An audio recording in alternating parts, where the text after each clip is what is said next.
PCC అధ్యక్ష పదవి అంటే కాంగ్రెస్లో సీఎంతో సమానం. ఉమ్మడి ఏపీలో 2 సార్లు ఆ పదవిని చేపట్టిన ప్రత్యేకత ఉన్న నాయకుడు ధర్మపురి శ్రీనివాస్. ఈ 2 సార్లు కాంగ్రెస్ అధికారంలో రావడంతో మరో ప్రత్యేకత నెలకొంది. అయితే ఉమ్మడి ఏపీకి సీఎం అయ్యే అవకాశాన్ని కొద్దిలో కోల్పోయారు డిఎస్. నిజామాబాద్ జిల్లాలో బలమైన మున్నూరు కాపు సామాజిక వర్గానికి చెందిన డిఎస్ సమీప బంధువు. ఉమ్మడి ఏపీ మాజీ ఆర్థిక మంత్రి ఆర్గుల రాజారాం అడుగుజాడల్లో కాంగ్రెస్లోనికి వచ్చారు. రాజారాం 1980లో ఏపీలోనే పెద్ద నాయకుడు. ఈయన కూడా సీఎం రేసులో ఉండగా కారు ప్రమాదంలో ప్రాణాలను కోల్పోయారు. డిఎస్ వైఎస్ జోడెద్దులు.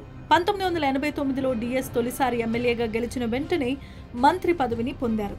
1994లో ఓటమి పాలైన 1999, 2004లో గెలిచారు. 1999, 2004 మధ్య ఉమ్మడి ఏపీలో కాంగ్రెస్ తీవ్ర ఇబ్బందికర పరిస్థితుల్లో ఉండగా ఆ సమయంలో పీసీసీ చీఫ్గా బాధ్యతలు చేపట్టారు డిఎస్.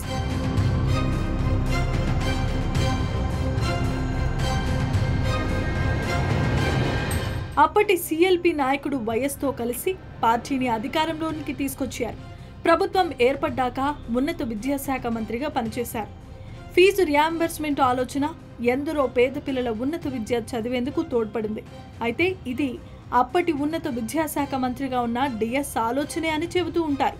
దీనిని అప్పటి సీఎం వైఎస్ సమర్థవంతంగా అమలు చేయడంతో కాంగ్రెస్ ప్రభుత్వానికి చాలా మంచి పేరు తెచ్చిపెట్టింది. ఇక 2008లో డిఎస్ను కాంగ్రెస్ అధిష్టానం మరోసారి పీసీసీ చీఫ్గా నియమించింది. 2009 ఎన్నికల్లో వైఎస్ జోడీగా కాంగ్రెస్ను గెలిపించారు డిఎస్. దీంతో వైఎస్ డిఎస్ జోడెద్దులు అని పేరు తెచ్చుకున్నారు.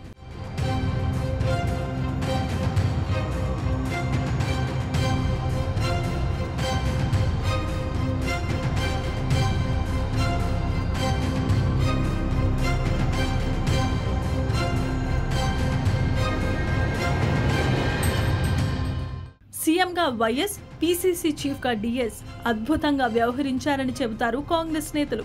వారు వ్యవహరించిన తీరు, సమన్వయం మరే సీఎం, పీసీసీ చీఫ్కు సాధ్యం కాదనే చెప్పాలి. డిఎస్ చేతిలో ఫోనుంటే చాలు ఎంతటి సమస్యనైనా పరిష్కరిస్తారు. ఈ మాటలన్నది ఎవరో కాదు, దివంగత సీఎం వైఎస్ రాజశేఖర్ రెడ్డి. తనకు సరిజోడుగా రాజకీయాల్లో ఉన్న డిఎస్ను వైఎస్ ఆ విధంగా గౌరవించేవారు. అయితే 2009 ఎన్నికల్లో ఓటమి డిఎస్ను సీఎం అయ్యే ఛాన్స్ను కోల్పోయేలా చేసింది. 2009లో డిఎస్ ఓటమి పాలయ్యారు. అయితే ఆయన ఓటమికి వివాదాస్పద వ్యాఖ్యలే కారణమయ్యాయన్నది అప్పట్లో చర్చనీయాంశమైంది. ముస్లింల జోలికొస్తే చెయ్యి నరికేస్తానంటూ ఆయన చేసిన వ్యాఖ్యలు చేటు చేశాయని చెబుతారు. 2009లో వైఎస్ ఆకస్మిక మరణంతో సీఎం అయ్యే అవకాశాన్ని కోల్పోయారు డిఎస్. శాసనసభ మండలిలో సభ్యుడు కాకపోవడంతో సీఎం కాలేకపోయారు. ఆ తర్వాత 2013లో మండలి సభ్యుడైనా అప్పటికే ఛాన్స్ చేజారిపోయింది.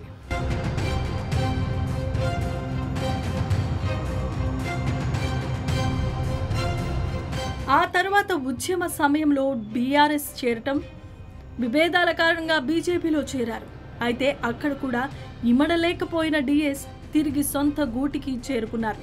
చివరికి ఆయన రాజకీయ ప్రస్థానం ప్రారంభించిన పార్టీలో తుది శ్వాసను విడిచారు ధర్మపురి శ్రీనివాస్.